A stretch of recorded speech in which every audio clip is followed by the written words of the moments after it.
I tried telling her, oh, you sit down, let's talk. And out of the strength that I had so much, when I pulled her back, she sat. Sad stories do happen. Is love bad? To love somebody, is it bad? Or hello there, I am Victor Shadrach Kwetso, and welcome to the first episode on Intimate. Intimate is a program where you come and tell us your love story, the good, the bad, the beautiful, and the ugly. And I get to hear your story and share it with the world. If you like this content, do well to subscribe, like, comment, and share with your friends and family. Bring in your questions and your feedbacks, because I want to know your story also. My guest for today had a very terrible relationship. Sad times. You don't want to hear it. So stay tuned. Welcome to Intimate. Thank you so much. I'm glad to have you. Sure. Thank you for having me. First of all, I want to know your story, to get to know your story as well. Yeah. But first of all, tell us who you are. Who are you? Okay, so my name is Edwin Lamptey. I write for, I do freelance writing. I write for websites, I write for individuals, for companies. So anybody who has been writing me, they contact me and I write for them. So most of the time I'm writing, so Yeah. I'm into the writing. So that's what I do basically. Yeah. Well, okay. You share some story that is heartbreaking. We want to know that story. Okay. Go deep into this. So some years ago I met this beautiful lady. Beautiful by all standards. Honestly. Calm. Beautiful by All standards, you know, all parts, Yeah. beautiful, you know. Yeah. So when I first met her in GHS. Okay. So I was actually a year ahead of her Yeah. in school in GHS. So our first meetings were very hostile. She didn't like me. I don't know for whatever reason. She just didn't like me. When she sees me coming around her, she just gets angry.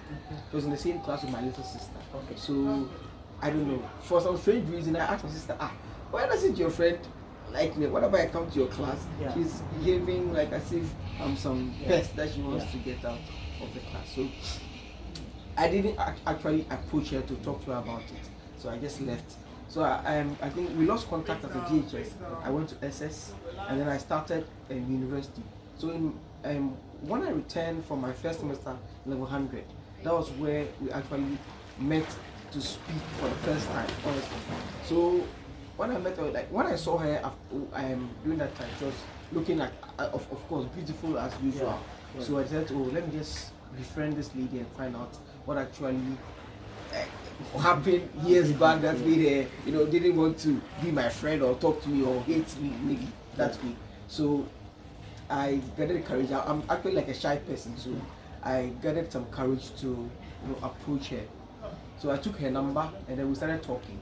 So we spoke for a while and then the while started going longer. We speak for minutes, we started speaking for hours, 3 nights calls, we talked. So I got to know her a bit.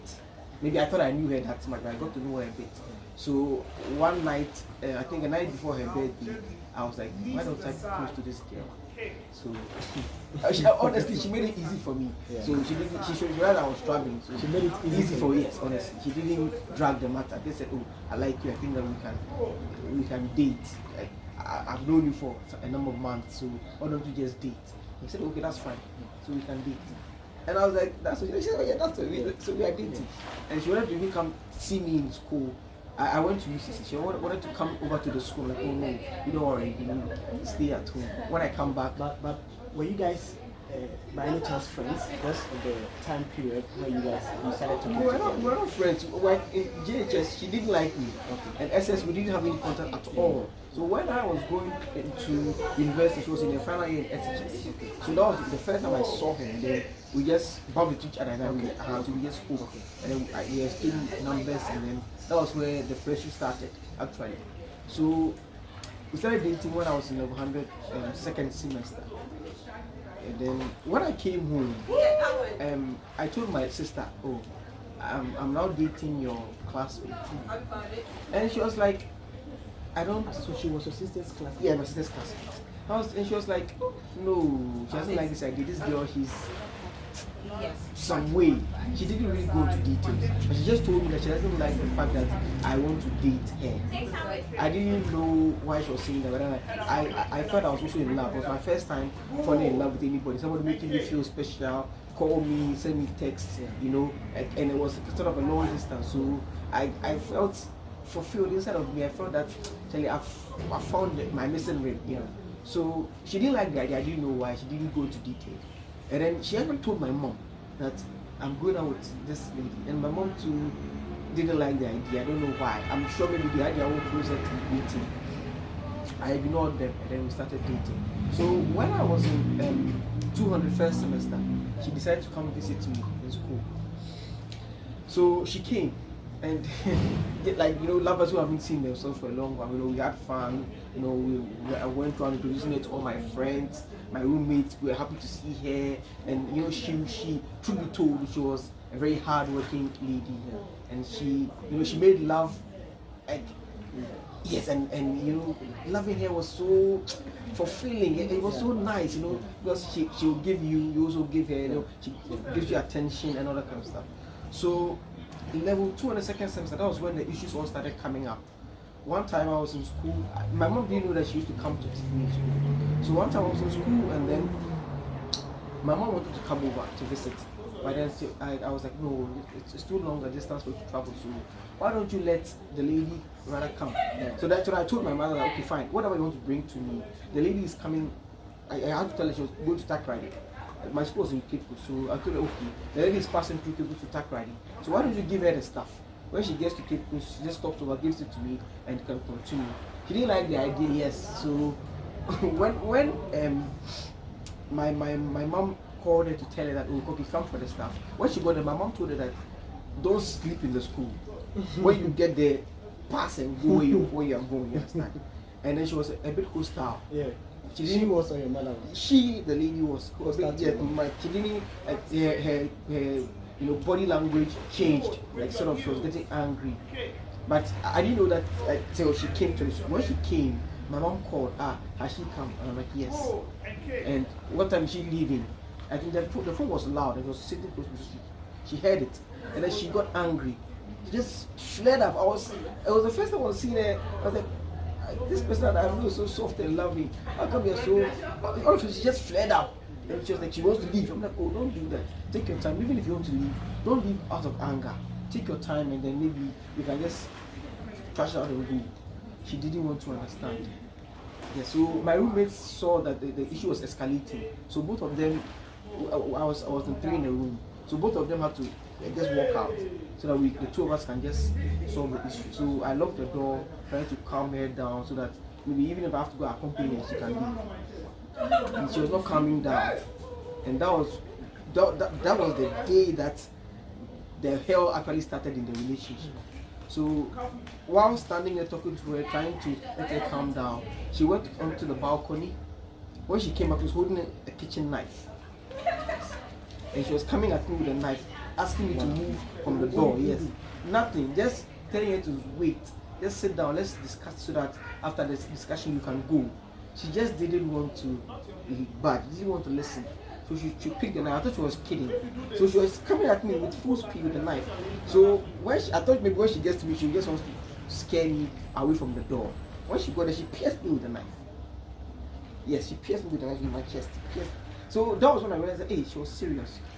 Yes. So That was like the first time. that was the first time. To visit you. No, yeah, that was the first time she came to my school. Yes. So I was like, wow. I thought this was, we were joking, and she was still like in a fit. It was like it was crazy. I've never seen any woman till now in that kind of rage. Like she was boiling, like there was fire.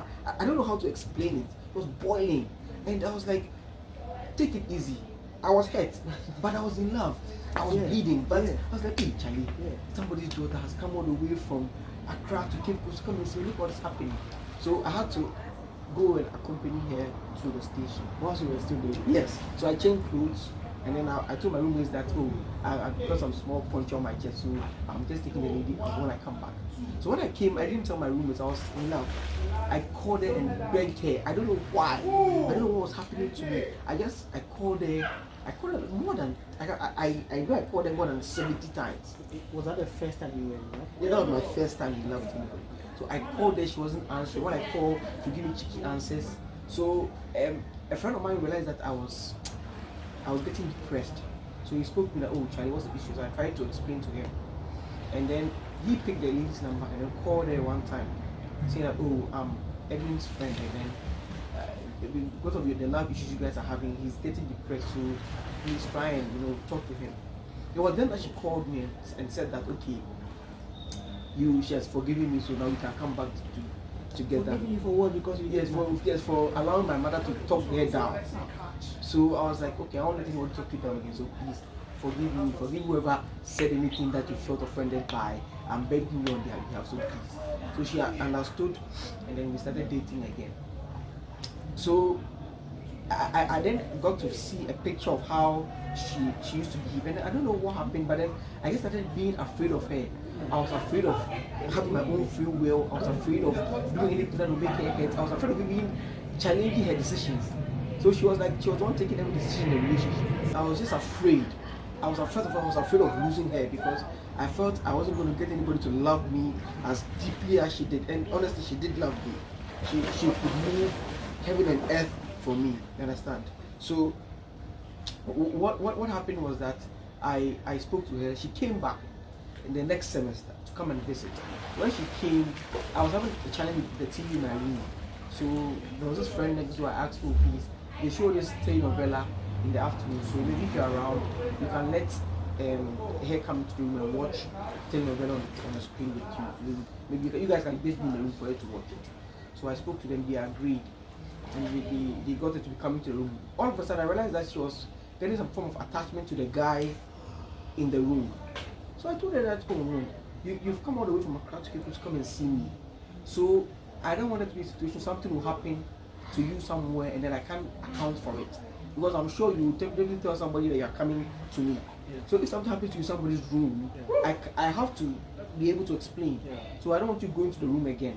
That was what I said. I just said I don't want you to go to the room again. If you want to, I don't think that not watching the telenovela will make you lose anything special in this life. You understand? So I said it, she got angry. That day I cooked for her to eat sometimes. That day when I cooked, she didn't eat. She didn't want to eat my food. You don't mean? Yes, she didn't want to. When I'm going to lectures, I give her my laptop. She wasn't a student, so she had finished SHS by then. So I give her my laptop to watch movies. That day she didn't want to take the laptop. She was angry. So I went for the lecture. We're actually writing exams, I remember, writing exams. So I went to write the paper, I came back. When I came back, I told her, oh, my lady, it seems that the food is still here untouched. My laptop is still here unopened. So you come, let's sit down and let's draw. You tell me what's the issue. So she was like, oh, why would I think that she wants to cheat on me? I'm like, oh no, I didn't say that. I'm just saying you came to visit me. So I don't want you going out to another man's room. It doesn't speak well of you or even of me, the person you are dating. So she told me she was getting aggravated then too. So she told me she wanted to use the washroom. How old was she? She was 25. So she started getting aggravated again. I'm like, oh. So she was like, she wanted to go use the washroom. I'm like, no, if you go out, probably you won't come back again. So I actually gave her a bucket. Okay, you do it here. I'll go and pour it myself. Don't worry. So do it here. I was crazy in love, honestly. I was madly in love. So you do it in the bucket. And then she got angry. So we started struggling in the room. She wanted to go. I didn't want her to go. So I was pulling her back to sit down. So I don't know a man's power. So but from your first experience, that's what I'm saying, that I was madly in love. I felt that at that point I can never get any woman who would love me as deeply as she did. And I was sort of locked in a cage. I was afraid of the uncertainty of losing her, of what will happen next. Will I get anybody to love me as intimately as, we were very intimate and it was so special to me. So I was afraid of losing that kind of bond with her. So I didn't want to let go, even though I felt that there were some red flags I had to pay attention to. I was just afraid of breaking free from her. I don't know, maybe it was some shackles that I felt that I couldn't break free from. So I tried telling her, oh, you sit down, let's talk. And out of the strength that I had so much, when I pulled her back, she sat and